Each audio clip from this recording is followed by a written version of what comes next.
Nobody likes criticism when it comes to their public speaking, their presentations, but if you speak enough, you will receive criticism. Let me share with you how I deal with criticism.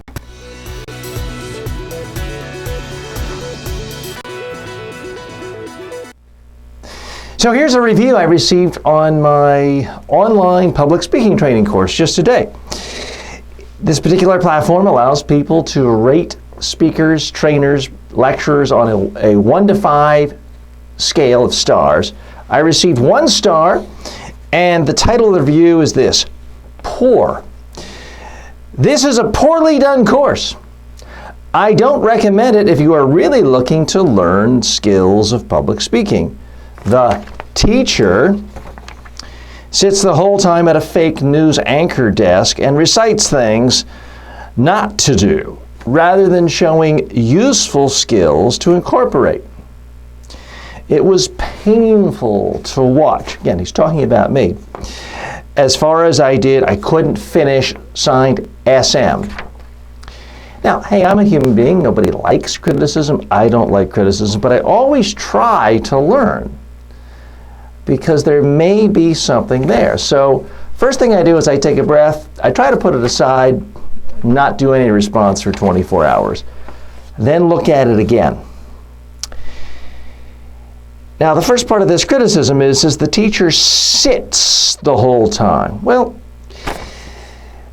right now I'm standing. I am standing in some of the videos. I'm either sitting or standing. I think what the critic is getting at is I'm not walking around giving a speech in front of 1,000 people. Well, maybe it would be better doing it that way, but the economics of online teaching simply do not allow for the production values of something like that. And furthermore, a lot of my students are looking for tips on how to give presentations when they are in fact sitting down giving a presentation to 3 colleagues. So I'm not particularly troubled by that.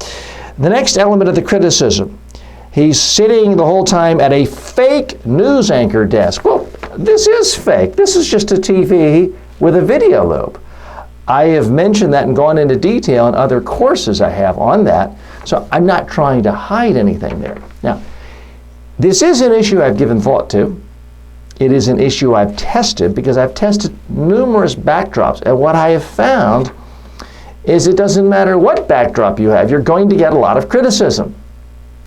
Or if you have a completely neutral or blank backdrop or white backdrop, it can be difficult to light and simply not look as good, not keep a focus on the face.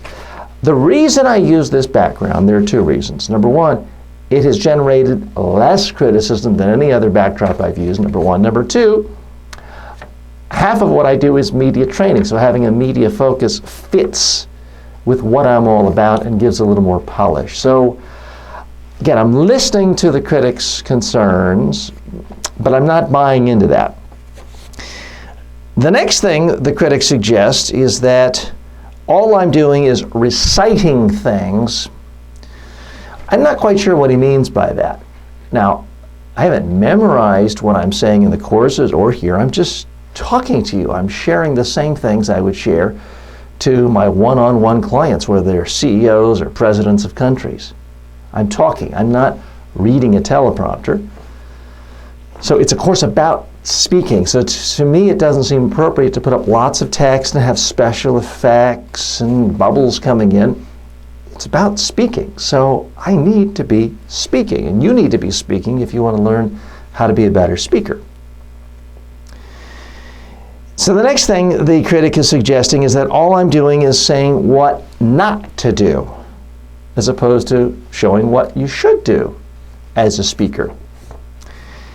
And I thought, well, maybe the critic has a point. Let me go back and look at the curriculum, because I put the course together a little more than a year ago. Perhaps I did weight things in an odd way. So I went and looked at the first 2 sections of the course, the first 10 lectures, and every single one of them except for 1 talks about what to do, the positive things to do. I have 1 lecture entitled, Don't Do a Data Dump. Now, why do I focus on the negative? Because I've been doing training for more than 30 years, and I found the number 1 problem most speakers have in the business world and the political world is they just dump way too much data in their presentation. So I felt it important to devote an entire presentation on why you shouldn't dump too much data.